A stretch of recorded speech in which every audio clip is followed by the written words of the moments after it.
প্রিয় দর্শক, দেশ এবং প্রবাসে এই মুহূর্তে যে যেখান থেকে আমাদের ইউটিউব চ্যানেলটি দেখছেন সবাইকে প্রীতি এবং শুভেচ্ছা জানিয়ে শুরু করছি আজকের প্রতিবেদন। তো দর্শক, দেখতে পাচ্ছেন যে আমার সামনে একজন বোন বসে আছে। আজকে আমরা হচ্ছে বোনটির জীবনের গল্প শুনবো। আপু, আসসালামু আলাইকুম। ওয়ালাইকুম আসসালাম ভাইয়া। কী নাম ভাইয়া? আমার নাম খুদেজা ভাইয়া। খোদেজা বেগম, ভালো আছেন আপনি? হ্যাঁ ভাইয়া, ভালো আছে। আপনি ভালো আছেন? এই তো ভালো আছি আপু। তো এই যে ভিডিও সামনে কেন, কিসের জন্য একটু বলা যাবে? এই ভিডিওর সামনে আইছি ভাই, আমাদের একটা ভালো ফ্যামিলি ছিল, কিন্তু তারপরে বাবাটা মারা গেছে। বাবাটা মারা যাওয়ার পর এখন অনেক কষ্টের জীবন। সেই কারণে আমি প্রতিবেদনের শুনতে আইছি। এখন মা বাসা বাড়িতে কাজ করে, আমিও মার সাথে কাজ করি। এখন আমি যৌতুকের জন্য আমার বিয়ে শাদী হয় না, মনে করো আসে ছেলেরা, কিন্তু অনেক টাকা পয়সা চায়, কিন্তু আমি অনেক গরিব ঘরের মেয়ে, তার জন্য টাকা পয়সা দিতে পারি না। সেই জন্য আমি প্রতিবেদনে শুনতে চাইছি যে ভালো মনের একটা মানুষ যে আমাকে বিয়ে শাদী করবে, কোনো টাকা পয়সা চাইবে না, সেই রকম একটা মনের মানুষ আমি চাই। এখন আমার বাসা হয়েছে দেশের বাড়ি হয়েছে সিংড়ে নাটোর, আর আমি থাকি ঢাকা মিরপুর 1 নাম্বার। অনেক কষ্টের জীবন ভাই, মানুষের বাড়িতে কাজ করে খাই। বাবাটা মারা গেছে। মানে বাবাটা মারা গেছে? হ্যাঁ, বাবাটা মারা গেছে।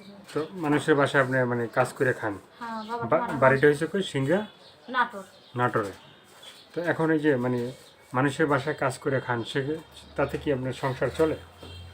সংসার চলে না ভাই, কোনো মতন চলে। মাসে 2-3 হাজার টাকা দেয়, সেটা দিয়ে কষ্ট করে সংসারটা চালাতে হয়। তার জন্য আমি প্রতিবেদনে শুনতে আছি ভালো মনের একটা মানুষ পাইলে তার কাছে আমি বিয়ের সাথে বসবো।